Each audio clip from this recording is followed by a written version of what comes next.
আমাদের প্রভু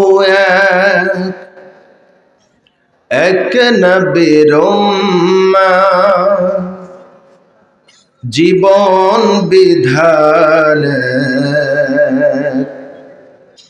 ওই সিবানি কোরআন। আওয়াজ দিয়ে বলেন ঠিক কিনা? জোরে আওয়াজ দিতে হবে। আমাদের প্রভু আমাদের প্রভু কয় এক নবীর উম্মত, জীবন বিধান ওই সিবানি কোরআন। তবে কেন এক নও হে মুসলমান? আওয়াজ দিয়ে বলেন ঠিক কিনা? তবে কেন এক নও হে মুসলমান? এক হও করিয়া হবা বাইতুল্লাহ মদিনা শরীফ উহুদ পাহাড় বদরের মাঠ। জোরে কোন ঠিক কিনা? বাইতুল্লাহ মদিনা শরীফ উহুদ পাহাড় বদরের মাঠ। একটা তো জীবন আর মরণ তো একটাই, একটা তো জীবন আর মরণ তো একটাই, একসাথে মিলে মিশে একটাই প্রাণ। তবে কেন এক নও হে মুসলমান? এক হও করিয়া হবান। যারা কান ঠিক কিনা? মুসলমান এক হওয়ার দরকার আছে না নাই? আসতে বললেন যে আছে না নাই? মুসলমান আজ এক না হওয়ার কারণে ওই ইহুদি নাসারা খ্রিস্টান মুশরিকেরা আমাদের উপরে বিভিন্নভাবে নির্যাতন নিপীড়ন নিষ্পেষণ চালাচ্ছে। আওয়াজ দিয়ে বলেন ঠিক কিনা? আরো জোরে বলতে হবে ঠিক কিনা? আমাদের এক হতে হবে, ভেদাভেদ ভুলে যেতে হবে। কে আওয়ামী লীগ, কে বিএনপি, কে জামাত, কে জাতীয় পার্টি, কে হানাফি, কে আলে হাদিস, কে পীরের মুরিদ, কোনো কিছুই দেখা দেখি নেই। দিন প্রতিষ্ঠার ক্ষেত্রে কোনো মতানৈক্য করা যাবে না। আওয়াজ দিয়ে বলেন ঠিক কিনা? দিন প্রতিষ্ঠার আন্দোলনে সবাইকে ঝাঁপিয়ে পড়তে হবে। যদি এটা করতে না পারি, আজ এই মুহূর্তে ফিলিস্তিনে যেভাবে বর্বরতা চলছে, এমন একটা সময় হয়তো বাংলার জমিনে এরকম পরিস্থিতি হতে পারে। জোরে কন ঠিক কিনা? আমরা আমাদের কণ্ঠ, আমাদের শক্তি, আমাদের হিম্মত, আমাদের অর্থ, আমাদের বিবেক বুদ্ধি প্রত্যেকটা ইসলামের জন্য উৎসর্গ করতে রাজি আছি না নাই? যারা যারা রাজি দুহাত তুলে দেখায়। লিল্লাহে তাকবীর, লিল্লাহে তাকবীর। ইসলামের শত্রুরা হুঁশিয়ার, সাবধান। লিল্লাহে তাকবীর। হাত নামান। সম্মানিত হাজিরিন, আমরা যার জন্য অধীর আগ্রহে অপেক্ষায় বসে আছি, তিনি অলরেডি প্রায় 1.25 ঘন্টা হলো চলে এসেছেন। আলহামদুলিল্লাহ। সুদূর রংপুর থেকে আগত আন্তর্জাতিক খ্যাতিসম্পন্ন মুফাসসিরে কোরআন, অত্র এলাকায় বললে ভুল হবে না, যার পদধূলিতে অত্র এলাকায় কোরআন অনেকটা বুঝেছে, তাফসির শিখেছে, জেনেছে। ঠিক কিনা বলেন? আমাদের সকলের কলিজার টুকরা অধ্যাপক নুরুল আমিন, বারাকাল্লাহু ফি হায়াতি। সবাই বলেন আমিন। জোরে বলেন আমিন। আল্লাহ পাক যেন হুজুরকে কিছুক্ষণের মধ্যে এনে দিয়ে সুন্দরভাবে কথাগুলো বলার এবং আমরা যারা আছি শেষ পর্যন্ত শুনে যেতে পারি, আমল করতে পারি। আমরা সবাই বলি আমিন। আজকের আমার ডান পাশে বসা অত্র এলাকার রত্ন, যার হাত ধরে মানুষ কোরআন শুনেন, যার পিছনে অসংখ্য মানুষ 5 ওয়াক্ত নামাজ আদায় করেন, প্রিয় শহীদুল্লাহ নাকি সাইফুল্লাহ বারাকাল্লাহু ফি হায়াতি, বলেন আল্লাহুম্মা আমিন। আল্লাহ হুজুরকে যেন হায়াতে তাইয়্যিবা দান করেন, সবাই বলেন আমিন। সম্মানিত হাজিরিন, আজকের এই তাফসীরুল কোরআন মাহফিল পেয়ে আপনারা খুশি না বেজার? অল্প না বেশি? প্রতিদিনই তো ব্যবসা করেন, তাই না? দোকান আছে, পাশার আছে, ব্যবসা আছে, বাণিজ্য আছে, পরিবার পরিজন প্রতিদিনই তো দেখেন। আজকে আল্লাহর রাস্তায় একটু কম করে করেন, আল্লাহ অন্যদিন বরকত দান করবেন, ঠিক কিনা? আমার ব্যবসায়িক ভাইদেরকে অনুরোধ করব, অতি অল্প সময়ের মধ্যে আপনারা কোরআনের বাগান অর্থাৎ জান্নাতের বাগানে এসে বসে যান। প্রধান আলোচক যেন আসার আগেই তাফসীরের প্যান্ডেল কোনায় কানায় ভর্তি হয়ে যায়, ঠিক কিনা বলেন? সেই 6 থেকে 7 ঘন্টা 8 ঘন্টা রাস্তা পেরিয়ে শুধু রংপুর থেকে মেহমান আপনারা ডাকলেন, এই মেহমানকে কি আপনারা বেইজ্জতি করতে চান? বলেন চান? আপনাদের সম্মান দিতে হবে। এজন্য আপনারা সবাই মিলে হুজুরকে সম্মান দিবেন, শেষ পর্যন্ত বসে থাকবেন ইনশাআল্লাহ। সম্মানিত হাজিরিন, আল্লাহ রাব্বুল আলামিন আমাদেরকে এই পৃথিবীতে প্রেরণ করেছেন। প্রেরণ করার পরে কিভাবে চলতে হবে তার একটা গাইডলাইন দিয়েছেন, যার নাম আওয়াজ দিয়ে বলেন তো কি? সবাই বলেন আল কোরআন। আমরা আমাদের জীবনের চলার পথে অনেক ব্যক্তিকে আমরা বন্ধু ভাবি, অনেক ব্যক্তিদেরকে আমরা অভিভাবক মনে করি, সঙ্গী সাথী মনে করি। গতকালই ছিল 14ই ফেব্রুয়ারি, বিশ্ব বেহায়া দিবস। জোরে বলেন কি? বিশ্ব বেহায়া দিবস। এই 14ই ফেব্রুয়ারির সঙ্গে মুসলমানদের কোনো সম্পর্ক নাই, জোরে বলেন ঠিক কিনা? এই 14ই ফেব্রুয়ারি একজন বন্ধু আর একজন বন্ধুকে কিংবা বান্ধবীকে ফুল দেয়, ভালোবাসা আদান প্রদান করে। মুসলমানদের জীবনে কোনো দিন কোনো ক্ষণ ভালোবাসার জন্য নাই, প্রত্যেকটা মুহূর্ত প্রত্যেকটা সময় হচ্ছে ভালোবাসার। জোরে বলেন ঠিক কিনা? আওয়াজ দিয়ে বলেন ঠিক কিনা? আমরা প্রত্যেকটা মুহূর্তই একজন আরেকজনকে ভালোবাসি আল্লাহর সন্তুষ্টির জন্য।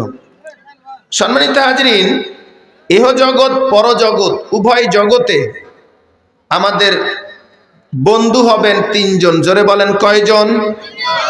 আরো জোরে, জোর হলো না, আরো জোরে। 3 জন আমাদের বন্ধু হবেন, এর ব্যতীত কাউকে আমরা বন্ধু মনে করতে পারবো না। এখন আমি যদি আপনাদেরকে জিজ্ঞেস করি আপনাদের কতজন বন্ধু আছে, তাহলে হয়তো একজন বলবেন আমার 10 জন, কেউ বলবেন 20 জন, কেউ 2 জন 5 জন বলবেন। কিন্তু রব্বুল আলামিন যদি বলে দেন এহ জগৎ পরজগৎ উভয় জগতে তোমাদের কারা বন্ধু হবেন, কাদের সাথে উঠা বসা করতে হবে, কারা আপনার আমার সঙ্গী সাথী হবেন, তাহলে ভালো হয় না? জোরে বলেন ভালো হয় কিনা? আল্লাহ রাব্বুল আলামিন সেটাই সূরা মাইদার 55 নম্বর আয়াতে বলেছেন। আওয়াজ দিয়ে বলেন তো কত নম্বর আয়াত? জোরে বলেন। 55 নম্বর আয়াত আল্লাহ পাক বলেন। সম্মানিত হাজিরিন, আল্লাহ পাক বলেন ইন্নামা ওয়ালিয়ুকুমুল্লাহ,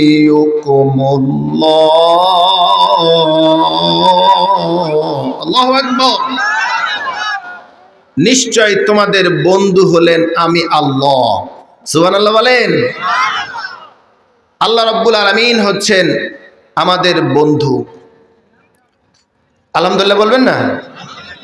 খুশি না বেজার? আল্লাহ রাব্বুল আলামিন নিজেই শিখাচ্ছেন, আমি আল্লাহ তোমাদের বন্ধু। সুবহানাল্লাহ। সম্মানিত হাজিরিন, আল্লাহ রাব্বুল আলামিন আমাদের যদি বন্ধু হন তাহলে লাভ না লস?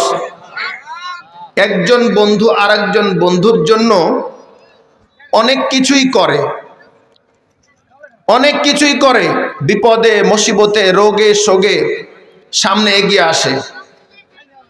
কিন্তু আল্লাহ রাব্বুল আলামিন আমাদের বন্ধু হয়ে লাভটা কি? অনেক লাভ। তার উপরে ভরসা করলে আমাদের অনেক কিছু লাভ আছে। সূরা বাকারা 257 নম্বর আয়াতে আল্লাহ পাক বলেন, আল্লাহু ওয়ালিউল্লাযীনা আমানু। আল্লাহু আকবার। রব্বুল আলামিন বলেন, ঈমানদারদের বন্ধু হলেন আমি আল্লাহ। সুবহানাল্লাহ বলেন।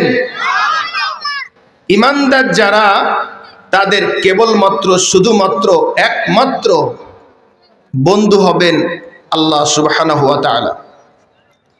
যারা আল্লাহকে বন্ধু হিসাবে মানবে তাদেরকে অন্ধকার থেকে আলোর দিকে নিয়ে যাবেন। জোরে বলেন সুবহানাল্লাহ। আর যাদের বন্ধু হলো তাগুত তথা শয়তান, তাদেরকে আল্লাহ রাব্বুল আলামিন আলো থেকে অন্ধকারের দিকে নিয়ে যাবেন। জোরে বলেন নাউজুবিল্লাহ। আমরা যদি আল্লাহকে বন্ধু মানি তাহলে তিনি আমাদেরকে সহজ সরল পথ দেখাবেন, সহজ সরল পথে অটুট রাখবেন, আলোর পথে আমাদেরকে অবিচল রাখবেন। আর যাদের বন্ধু হবে শয়তান তথা তাগুত, তাদেরকে আল্লাহ রাব্বুল আলামিন আস্তে আস্তে করে বিপষ্ট করে দিবেন, পথভ্রষ্ট করে দিবেন। সম্মানিত হাজিরিন, সামনে একটু গ্যাপ দেখতে পাওয়া যায়, দয়া করে একটা ফিল আপ করেন। আমি তো অসুস্থ, দীর্ঘদিন থেকে, বেশ কয়েকদিন থেকে অসুস্থ। আমি বেশি কথা বলবো না আপনাদের কাছে, কয়েকটা মিনিট পরে আমরা প্রধান আলোচককে দিয়ে দিব। ওই গ্যাপটা পূরণ করেন তো দয়া করে। একটু কেউ একটু সামনে আগে আসেন দয়া করে। সম্মানিত হাজিরিন, 1 মিনিট সময় পিছনের ভাইয়েরা যদি আগে আসেন, সেই জায়গাটা সাক্ষী হয়ে যাবে কিয়ামতের দিন। ঠিক কিনা বলেন? এদিককার ভাইয়েরা আপনাদের সামনের গ্যাপ থাকলে সেটা পূরণ করে বসেন, ওই গ্যাপটা পূরণ করেন দয়া করে। সম্মানিত হাজিরিন, আপনারা বিরক্ত হচ্ছেন? কষ্ট পাচ্ছেন? আল্লাহ রাব্বুল আলামিনকে যদি আমরা কেউ বন্ধু মনে করি তাহলে তিনি আমাদেরকে আলোর পথ দেখাবেন, সিরাত মুস্তাকিম, সহজ সরল পথ দেখাবেন। সুতরাং সদা সর্বদা আল্লাহ রাব্বুল আলামিনকে আমরা বন্ধু মানব। দ্বিতীয় নম্বর বন্ধু হবেন আমাদের প্রিয় নবী মুহাম্মদুর রাসূলুল্লাহ। সবাই বলেন সাল্লাল্লাহু আলাইহি ওয়াসাল্লাম। 1 নম্বরে বন্ধু হবেন কে? আল্লাহ। 2 নম্বরে আমাদের শেষ নবী মুহাম্মদুর রাসূলুল্লাহ সাল্লাল্লাহু আলাইহি ওয়াসাল্লাম। 3 নম্বরে বন্ধু হবেন যারা ঈমানদার। জোরে বলেন কারা? ঈমানদার। আওয়াজ দিয়ে বলেন তো কারা? ঈমানদার যারা, আল্লাযিনা আমানু, যারা ঈমানদার তারা হবেন আমাদের বন্ধু। তাহলে টোটাল বন্ধু হবেন কয়জন? জোরে বলেন কয়জন? আরো জোরে। 1 নম্বরে আল্লাহ, 2 নম্বরে আওয়াজ দিয়ে বলেন না মুহাম্মদ রাসূলুল্লাহ সাল্লাল্লাহু আলাইহি ওয়াসাল্লাম। 3 নম্বরে ঈমানদার যারা। এই 3 জন ছাড়া আর কাউকে বন্ধু রূপে গ্রহণ করা যাবে না। সম্মানিত হাজিরিন, আল্লাহ পাকের সঙ্গে যদি কেউ বন্ধুত্ব রক্ষা করতে চায়, সম্পর্ক বজায় রাখতে চায়, আল্লাহ পাককে বন্ধু হিসেবে গ্রহণ করতে চায়, তাহলে 4টি শর্ত পালন করা লাগবে। জোরে বলেন কয়টি শর্ত? আরো জোরে। 4টি শর্ত পালন করা লাগবে। দ্বিতীয় নম্বরে আমাদের বন্ধু হবেন কে যেন? বিশ্বনবী মুহাম্মদ রাসূলুল্লাহ সাল্লাল্লাহু আলাইহি সাল্লাম। সেই নবীজি সাল্লাল্লাহু আলাইহি সাল্লামের সঙ্গে বন্ধুত্ব রক্ষার শর্ত আবার 4টি। জোরে বলেন কয়টি? 4টি। 3 নম্বরে কারা বন্ধু হবেন? ইমানদার। জোরে বলেন কারা? ইমানদার। এই ইমানদারদের সাথে বন্ধুত্ব রক্ষার শর্তও 4টি। জোরে বলেন কয়টি? 4টি। তাহলে 3 4 12টি।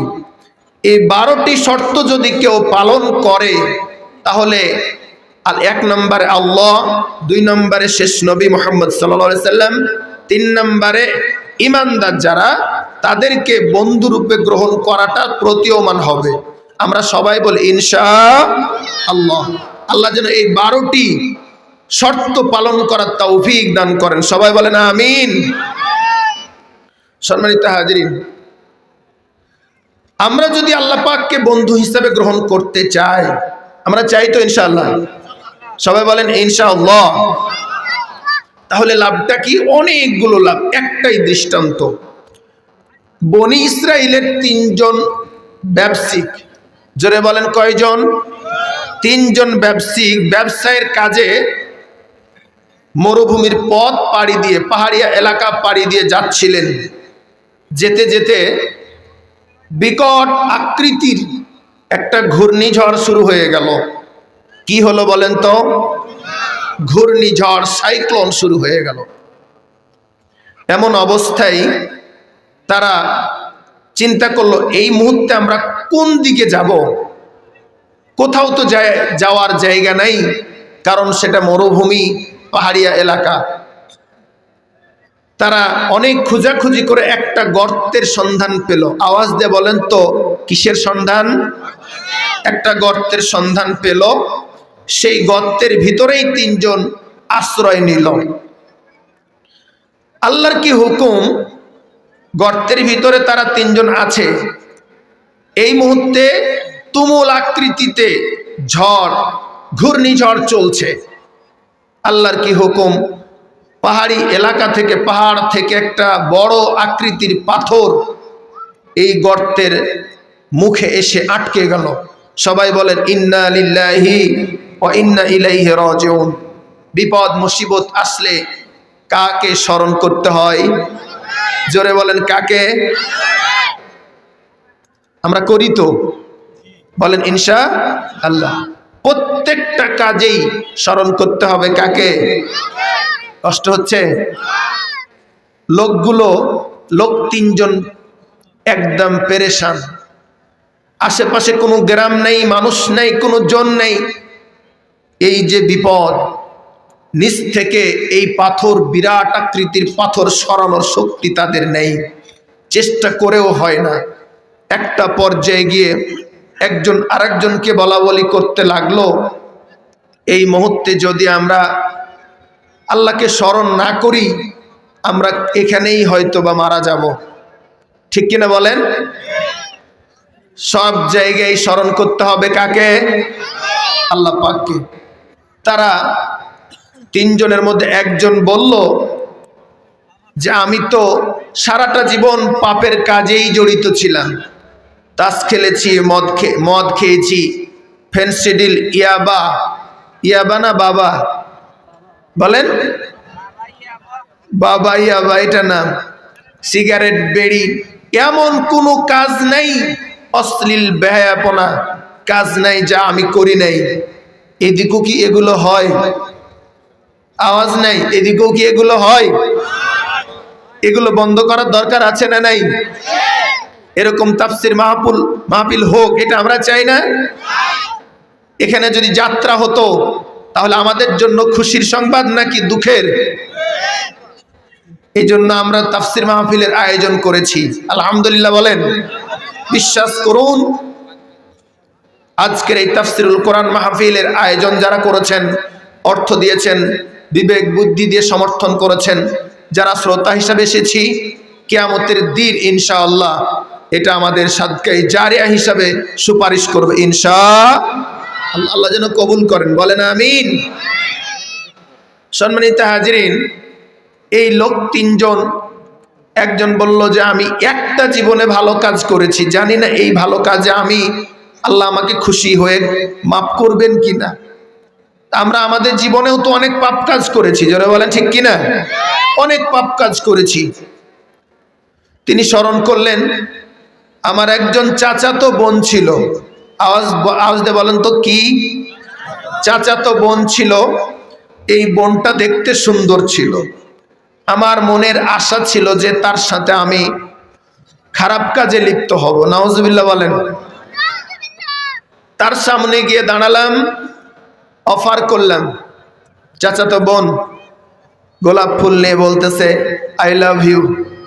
এখনকার যুবকেরাও এরকম করে না? করে না? করে না? করে না? লোকটি চাচাতো বোনের সামনে গিয়ে বললেন আমি তোমাকে ভালোবাসি, অতএব আমার স্বপ্ন পূরণ করতে হবে, আমি তোমার সঙ্গে এরকম কাজ করতে চাই। সে বলল না, কখনোই সম্ভব নয়। তার সেই ভাইটা ছিল অত্যন্ত গরিব, অসহায়। বোন জিজ্ঞেস করলেন তুমি যদি কোনোদিন আমার সামনে আসতে চাও তাহলে 100 দিরহাম লাগবে। আওয়াজ দেয়া বলেন তো কয়শো দিরহাম? 100 দিরহাম যদি সামনে নিয়ে আসতে পারো তাহলে আমি তোমার এই মনের আশা পূরণ করব। কারণ ওই বোনের ইচ্ছে ছিল আমার এই গরিব ভাইটা কোনোদিনও 100 দিরহাম জোগাড় করতে পারবে না, কারণ এতটাই গরিব মানুষ। কথাগুলো কি বোঝা যায়? কষ্ট পাচ্ছেন? আমি এই মঞ্চে গত বছর দিনের বেলা আলোচনা করেছিলাম। সেদিন কারা কারা ছিলেন? হাত তুলেন তো। আলহামদুলিল্লাহ বলেন। আজকের প্রোগ্রামে আসবই না, মানে এমন অবস্থা। গত কয়েকদিন থেকে ভীষণ অসুস্থ, কিন্তু আগে থেকেই যেহেতু কথা দিয়ে রেখেছি, জাস্ট আপনাদের সাথে দেখা করতে এসেছি। আপনারা কি বিরক্ত হচ্ছেন? ভীষণ অসুস্থ। ডাক্তার বলেছে প্রায় আপনাকে 1 সপ্তাহ কোনো কথাই বলা যাবে না, রেস্ট করতে হবে। আমি বললাম যে যাই একটু দেখা করে আসি, প্রিয় ভাইদের সাথে একটু দেখা করে আসি। আপনাদের খোরাক পূরণ করবেন আজকের প্রধান আলোচক ইনশাআল্লাহ। বলেন ইনশাআল্লাহ।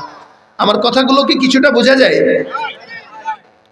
তিনি বলেন আমি প্রথম নম্বর পয়েন্টে আছি। 1 নম্বরে বন্ধু হবেন কে? জোরে বলেন কে? আল্লাহ যদি বন্ধু হয় তাহলে লাভটা কি? তিনি বললেন ঠিক আছে, আমি যদি পারি তাহলে তোমার সামনে আমি 100 দিরহাম নিয়েই হাজির হব। খারাপ কাজ করবার জন্য ওয়াদা করেছে, আবার 100 দিরহাম নেওয়ার জন্য দিক বিদিক পরিশ্রম মারের পর পরিশ্রম, দিন রাত পরিশ্রম করে 100 দিরহাম জোগাড় করেছে।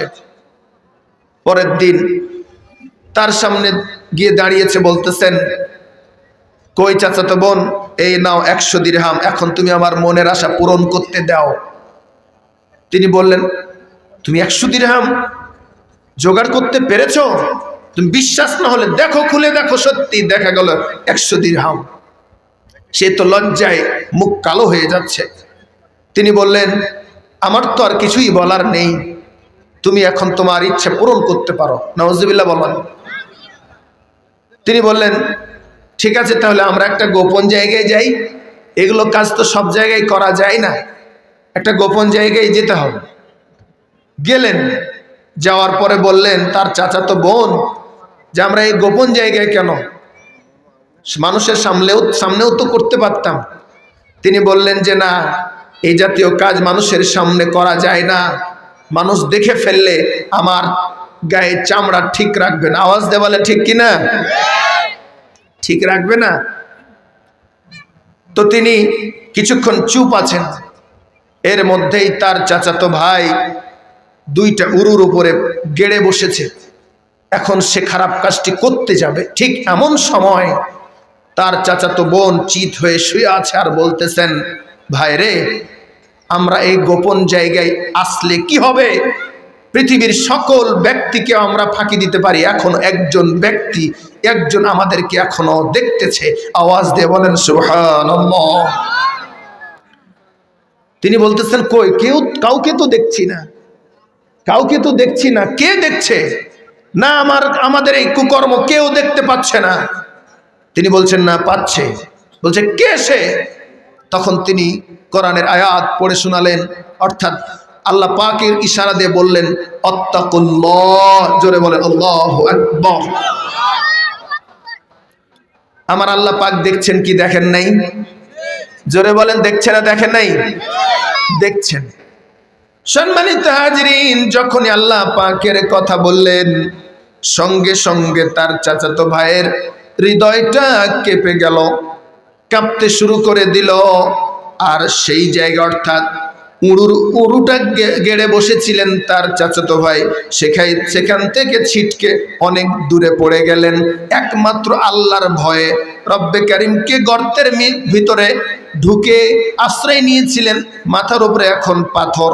আল্লাহকে বললেন, আল্লাহ সেই দিন সেই কাজটি আমি তোমাকে সন্তুষ্টির জন্য তোমাকে ভয় করে না করে ফিরে এসেছিলাম, এতে যদি তুমি সন্তুষ্ট হও একটা ভাগ পাথরের সরিয়ে দাও। জোরে কোন আমিন। বলতে দেরি হলো না, সঙ্গে সঙ্গে আল্লাহ 3 ভাগের 1 ভাগ পাথর সরিয়ে দিয়েছেন। জোরে কোন সুবহানাল্লাহ।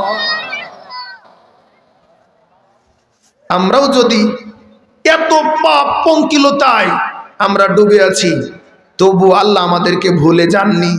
আমরা কি আল্লাহকে ডাকতে পারি না? পারি কি না?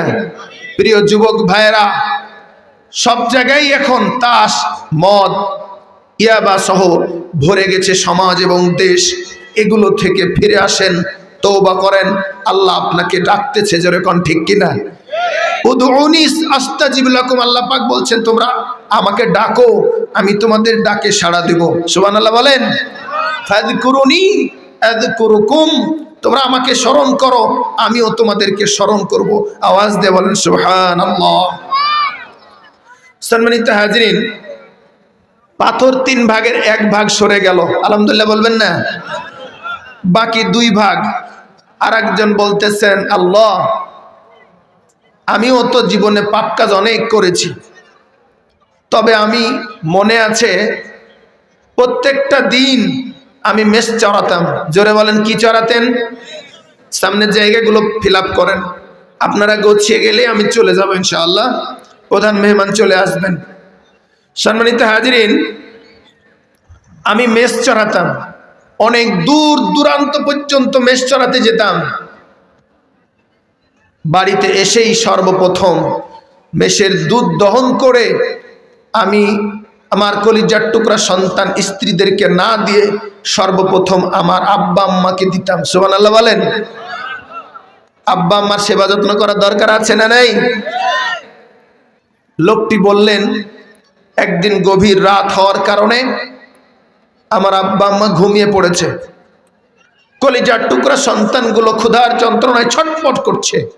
এসেই দেখতেছে তার কলিজার টুকরা সন্তানগুলো ক্ষুধার যন্ত্রণায় ছটফট করতেছে। বললেন, আব্বা যান তাড়াতাড়ি আমাদেরকে দুধ দহন করে দেন, আমরা ক্ষুধা নিবারণ করব। কিন্তু কি হবে, এত কান্নাকাটির পরেও লোকটি বললেন, আমি আমার কলিজার টুকরা সন্তানদেরকে না দিয়ে আগে আমার আব্বা আম্মার মুখে তুলে দিয়েছি, তারপরে সন্তানদেরকে দিয়েছি। আল্লাহ এটা তোমার সন্তুষ্টি, তোমাকে ভয় করে তোমার কাছে পুরস্কার পাবো বিধায় দিয়েছি। এটা যদি তোমার সন্তুষ্টির জন্য করে থাকি, রব্বে কারীম তুমি আমার পাথরের আরেকটা ভাগ সরিয়ে দাও। বলতে দেরি আরেকটা পাথরের ভাগ সরতে দেরি হলো না। জোরে কোন সুবহানাল্লাহ। আর কয়টা ভাগ আছে? আর একটা ভাগ আছে। সম্মানিত হাজিরিন, 3য় নম্বর লোকটি বলল, আল্লাহ আমিও জীবনে অনেক পাপ করেছি, তবে একটা পুণ্য কাজ করেছি বলে মনে হয়। আমার বাড়িতে একজন শ্রমিক রেখেছিলাম। শ্রমিক থাকার মেয়াদ শেষ হয়ে যাওয়ার সময় মাত্র একটা পয়সা বা একটা দিনার দিতে পারি নাই, চলে গেছিল। দীর্ঘদিন তাকে খুঁজেছি, পাই নাই। আমি চিন্তা করলাম এই পয়সাটা বসিয়ে না রেখে কোনো একটা কাজ করলেই তো ভালো হয়। সেই পয়সা দিয়ে একটা ডিম কিনে সেই ডিমে তা দিয়ে বাচ্চা উঠালাম। তারপরে সেই মুরগি কিংবা হাঁসগুলো বিক্রি করে ছাগল কিনলাম। সেই ছাগলগুলো অনেকগুলো হলো। তারপরে একটা গরু কিনলাম, গাভী কিনলাম। সেই গাভী থেকে অনেকগুলো গরুতে পরিণত হলো, একটা পাল গরু হয়ে গেল। ওই শ্রমিকের সাথে দীর্ঘদিন পর দেখা, মালিককে পেয়ে অনেক খুশি। অনেক পুরনো স্মৃতিগুলো গল্প গুজব করার পরে তিনি চলে যাচ্ছেন আর বললেন, ও আমার শ্রমিক ভাই, তোমার তো মনে আছে কিনা জানি না, তুমি তো আমার কাছে একটা পয়সা পাইতে। তিনি বললেন, ও হ্যাঁ তাই তো, সেটা আমারে দেন যদি দিতে চান। বললেন অবশ্যই দেব। এই বলে তিনি বললেন যে দেন তাড়াতাড়ি তাহলে। এই বলে তিনি বলতেছেন, ওই যে পাল, গরুর পালটা দেখতে পাচ্ছেন, এই গরুর পালটা আপনি নিয়ে চলে যান। তিনি বললেন, আপনি কি আমার সঙ্গে মস্করা করছেন? তিনি বললেন, না আমি মোটেই মস্করা করছি না, এটা আপনারই। বলতেছেন, আমি তো মাত্র একটা পয়সা পাবো বা একটা দিনার পাবো, রুপিয়া পাবো, এত বড় গরুর পাল দেখাচ্ছেন, কারণটা কি? তিনি বললেন, তোমার ওই পয়সা দিয়ে অনেক দিন বসিয়ে রেখে, চিন্তা করলাম বসিয়ে না রেখে এই পয়সা দিয়ে আমি এভাবে বাড়িয়েছি। খুশি না বেজার? আলহামদুলিল্লাহ বলেন। হাত তুলে দোয়া করলেন, আল্লাহ এই কাজটা যদি তোমার সন্তুষ্টির জন্য করে থাকি, আয় আল্লাহ তুমি আমাকে মাফ করে দিয়ে পাথরের আরেকটা ভাগ সরিয়ে দাও। জোরে বলেন আমিন।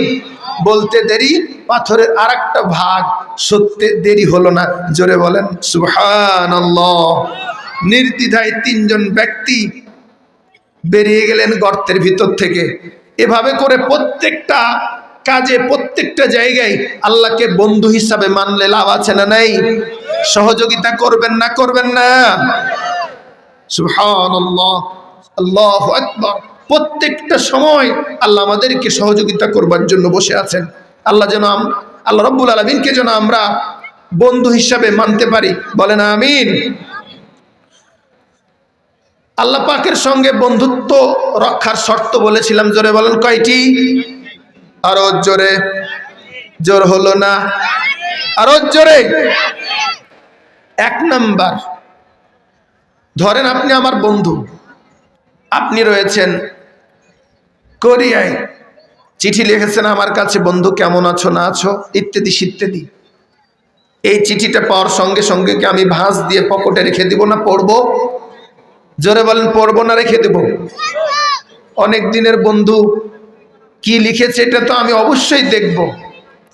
আল্লাহকে আমরা বন্ধু হিসাবে মানলাম, সেই বন্ধু আমাদের জন্য একটা চিঠি লিখেছেন, তার নাম কি? সবাই বলেন কি নাম? আল কোরআন।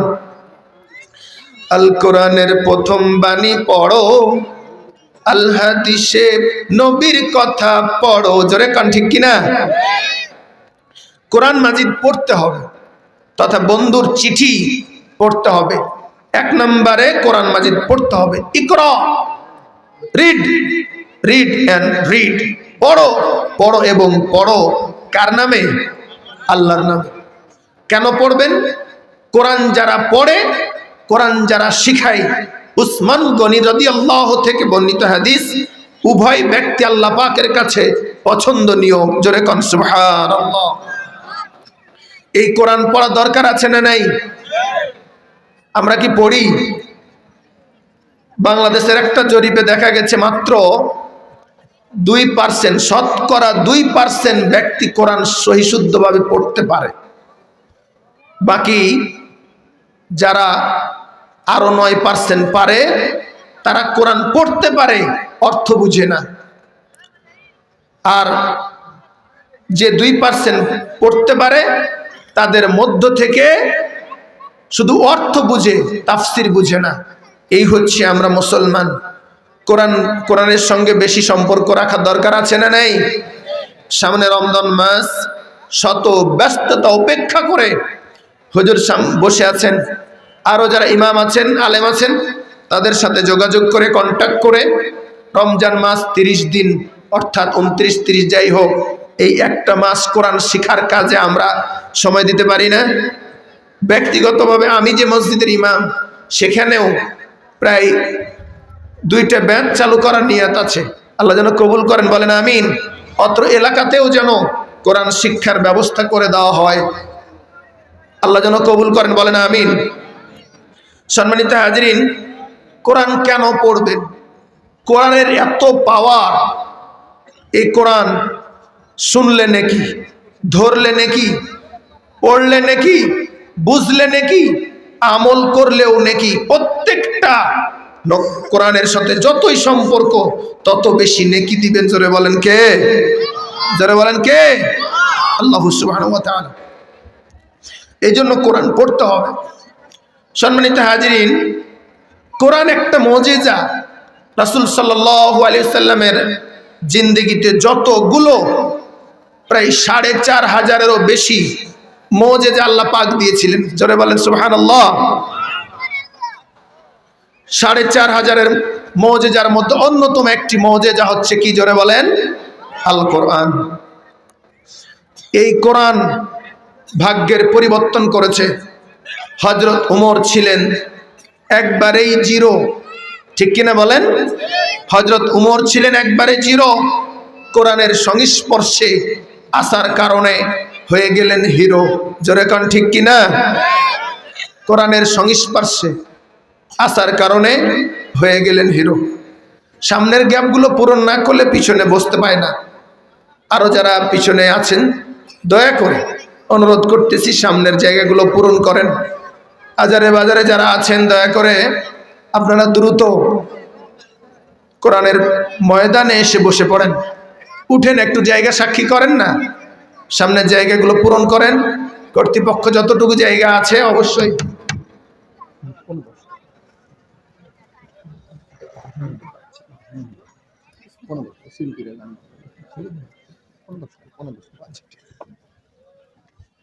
সম্মানিত হাজিরিন,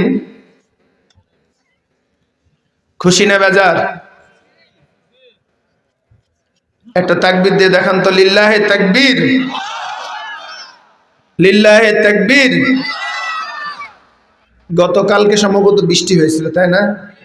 আজকে আল্লাহ রাব্বুল আলামিন আবহাওয়াটা ভালো রেখেছেন। আল্লাহ রাব্বুল আলামিন যেন আমাদের এই তাফসীরুল কোরআন মাহফিল কবুল করে নেন। সবাই বলেন আমিন।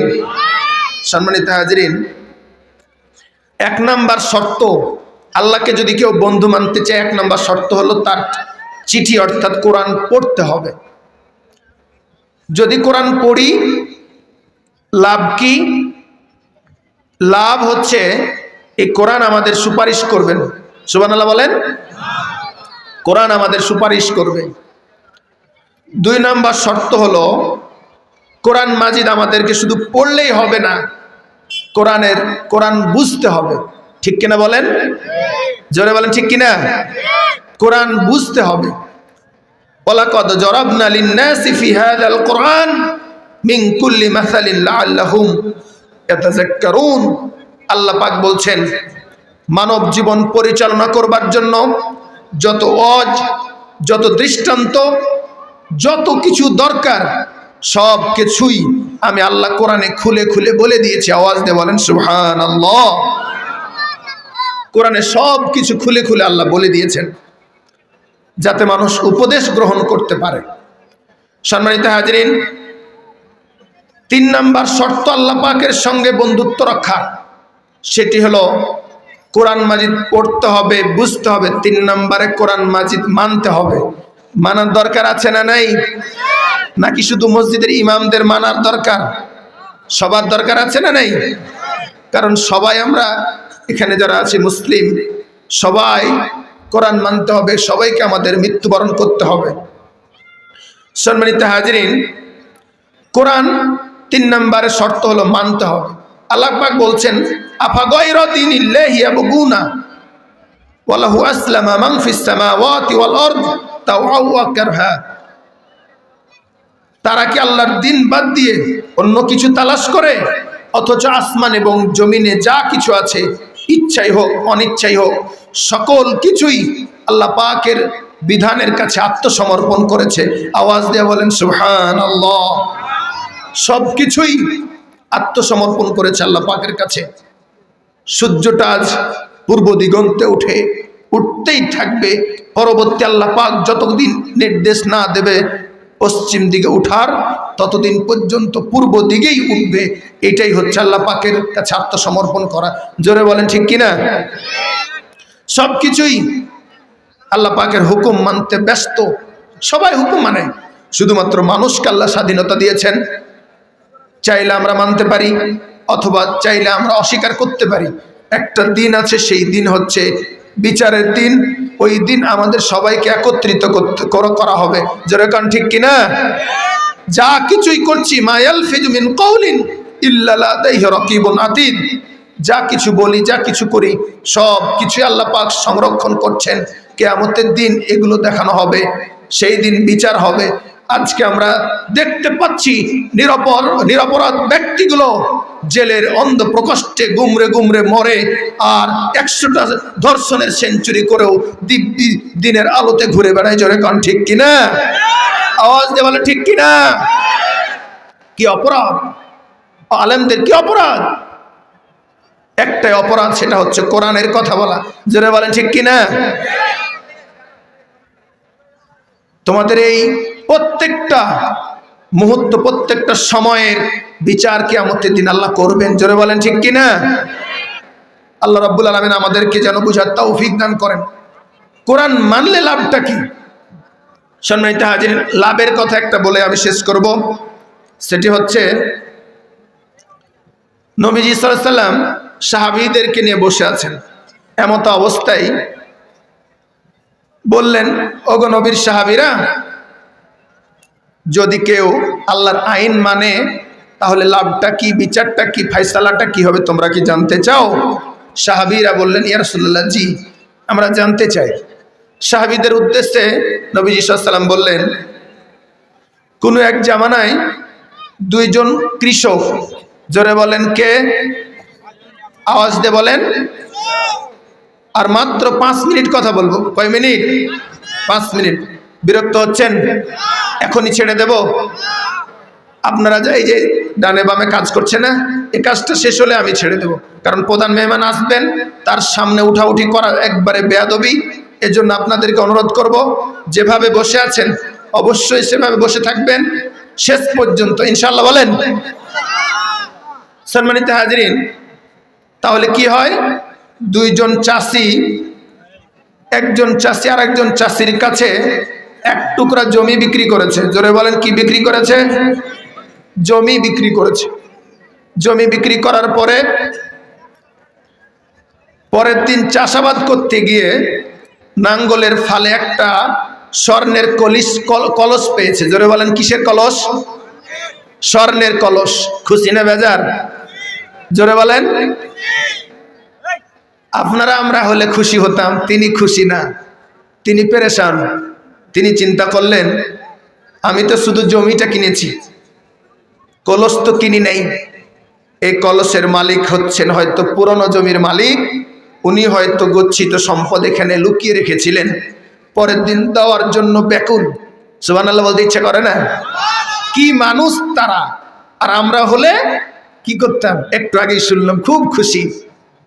সম্মানিত হাজিরিন, তার কাছে গিয়ে বলতেছেন, ভাইজান আমি তো আপনার কাছ থেকে জমি কিনেছি, আমি তো স্বর্ণের কলস কিনি নেই, মেহরবানি করে এই নেন আপনার স্বর্ণের কলস, আপনি বুঝিয়ে নেন। বলতেছেন, কি বলেন ভাই, আমি তো এরকম কোনো কিছুই রাখি নাই, এটা আমি নিতে পারবো না। আল্লাহু আকবার বলেন। আমি নেব না, বিক্রি করে দিয়েছি, বাস এখন আপনার। তিনি বললেন, না আমার কাছে কেমন মনে হচ্ছে, এটা আমার কাছে নেওয়া বৈধ হবে কিনা। আল্লাহু আকবার বলেন। না আমি এটা নিতে পারি না। তিনি বললেন, না আপনি নিয়ে নেন, যেহেতু আপনার কাছে বিক্রি করেছে, আপনার, নিঃসংকোচে আপনি নিয়ে নেন। একজন আরেকজনকে দিতে চাই, নিতে চাই না, কারণ তাদের কাছে ভয় আছে কার? জোরে বলেন, কার? সম্মানিত হাজিরিন, যাই হোক, লম্বা কথা আমি এক্ষুনি শেষ করে দেব। সেই কলসটা আসলে কে পাইলো জানার দরকার আছে না নেই? একটু বলি, কোরআন মানলে লাভ না লস? আওয়াজ দিয়ে বলেন, লাভ না লস? কোরআনওয়ালা ব্যক্তিদের কি আমল, কি ইমান, কি বিশ্বাস তাদের! সম্মানিত হাজিরিন, অনেক লম্বা কথা সংক্ষেপে বললাম। সেই কলসটা ওই রাষ্ট্রপ্রধানের কাছে, বিচারকের কাছে গেলেন। বিচারক সব কিছু শুনে তদন্ত করে বললেন, পুরানো জমির মালিক আর নতুন জমির মালিকের ছেলে মেয়ের সঙ্গে বিবাহ হবে, যত বিবাহে খরচ ওই স্বর্ণের কলস থেকে হবে। চিল্লায় বলেন আল্লাহু আকবার। বন্ধু হবেন কয়জন? জোরে বলেন। এক নম্বরে, 2 নম্বরে রাসূল সাল্লাল্লাহু আলাইহি সাল্লাম, 3 নম্বরে ইমানদারেরা। 1 নম্বরে আল্লাহর সঙ্গে বন্ধুত্ব রক্ষার শর্ত কয়টি? জোরে বলেন। 2 নম্বরে নবীজি সাল্লাল্লাহু আলাইহি সাল্লামের সাথে বন্ধুত্ব রক্ষার শর্ত কয়টি? 4টি। ইমানদারদের সঙ্গে বন্ধুত্ব রক্ষার শর্ত যেন কয়টি? 4টি। এই ছিল আলোচনার আমার বিষয়। আপনাদের কাছ থেকে দোয়া চাচ্ছি। আরও সামনে প্রোগ্রামগুলো রয়েছে, আল্লাহ যেন আমাকে খাস করে আপনারা দোয়া করবেন, যেন আল্লাহ আমার কণ্ঠের জড়তা কেটে দেন, সুস্থতা দান করেন। সবাই বলেন আমিন। আখির দাওয়ানা আলহামদুলিল্লাহি রাব্বিল আলামিন। আসসালামু আলাইকুম ওয়া রাহমাতুল্লাহি ওয়া বারাকাতুহু।